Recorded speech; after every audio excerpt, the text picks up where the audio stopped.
Despite the numerous amounts of benefits for mother and child, Black women have the lowest breastfeeding initiation and duration rates. That's according to the CDC.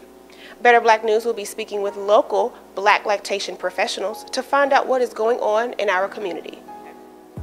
Farrah Mayberry, you work with Epiphany Birth Services and you're able to work with other moms and everything to support them. Can you explain why you think breastfeeding is not knowledgeable in our community? Do you think it's a historical thing or what? I think in reference to breastfeeding rates of initiation and sustenance in the Black community being low, I do think that history plays a part. How so? I think that there was a time when, as a Black woman, you might be nursing your baby and also your master's baby. I think that also historically, just in this country, there have been times when breastfeeding has been less popular because science was more popular. I think there have been times when formula feeding has been kind of like the status symbol of like, you can afford to buy formula. And I think at this day and age, it's kind of the opposite. Despite the many benefits of breastfeeding, I know as a nursing mom myself, while I was pregnant, I was doing my own research because that's what I do. I mean, I'm a journalist. Hello. Right. I was learning about all the benefits of breastfeeding, and it was just mind-boggling to me how many things are great for me and my son. And I'm just like, why are more women not on this bus? What is going on, especially in our community? You know, can you explain more about the benefits, you know, from a professional standpoint, the benefits for mom and baby? When you get pregnant, you automatically, milk is going to form in your breast, whether or not you want to breastfeed or you want to formula feed. So it makes sense that, you know, the natural thing to do is to breastfeed your child. The milk that you produce is perfect and it's ideal. It's the ideal nutrition for your baby.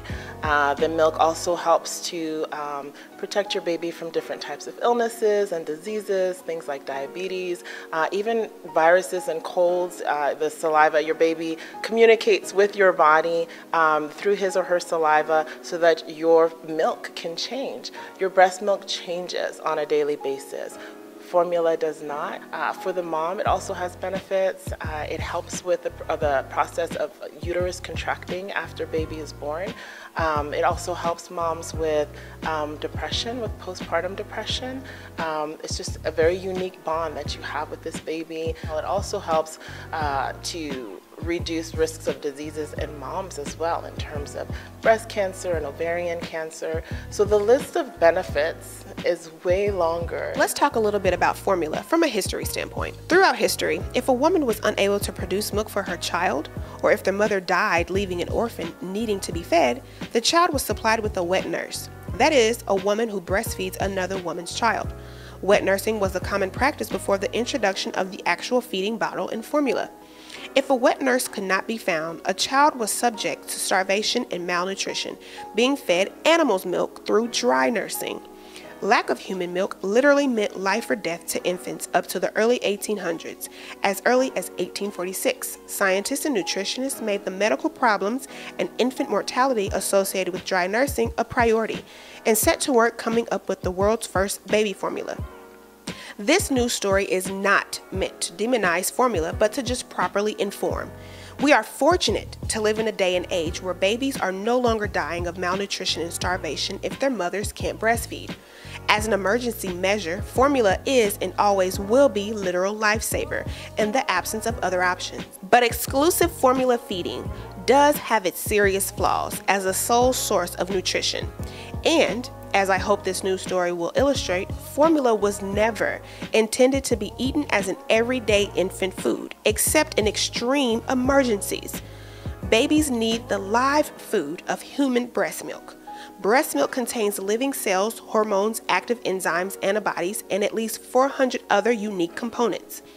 It is a dynamic substance that provides active immunity and protection from disease every time a baby eats. Infant formula is the only manufactured food that humans are encouraged to consume exclusively for a period of months, even though we know that no human body can be expected to stay healthy and thrive on a steady diet of extremely processed food. Baby formula was never intended to be consumed on the widespread basis that it is today. Rachel Nelson, you work with your own business as well, Mama to Mama LLC, where you're able to help moms. Can you explain the role of a lactation professional, why someone would need to reach out to you? Like, what is your purpose? Right.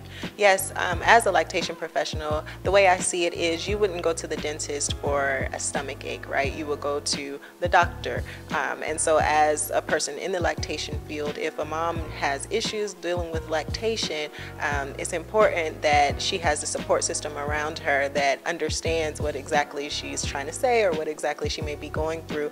And with that, she can come to a lactation support system, as opposed to trying to go and find someone randomly who wouldn't necessarily have the knowledge as to what she needs to do or how she needs to go about it. So I feel like we're a very important role, especially in our community where there's not a lot of people who understand what it's like to breastfeed. Can you give some words of advice, or what would you say to a mom who's on the fence, who may be like, I don't want to breastfeed because that's weird, or breast are a sexual thing to me, that's what I use for my significant other, or nobody breastfed in my family, I'm fine. Like, what would you say to that mom on the fence, or who's just not interested at all? Right. I think it's important for moms to know whether you decide to breastfeed or not, the milk is going to be there, right? So maybe let's find out, why they feel the way they feel.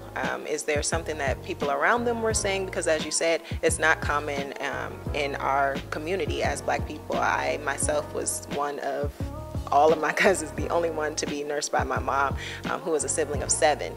So I think it's important to maybe find out why you don't want to breastfeed. Why is that not interesting to you when it's something that our body is going to naturally do anyway? And then maybe just put the education out there. A lot of us just aren't educated on it. And if people around us also aren't educated, how do we get the knowledge? Which is, again, why our role is important, and why it's important to be surrounded by people who have been through it. Since the milk is going to be there, what if we just try? Let's see how this is.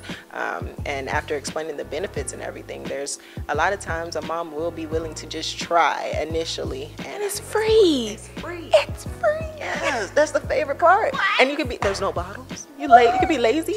Just whip it out. That's what got me started. Breastfeeding continues to be beneficial beyond the age of 1. We have to continue to raise awareness in our community.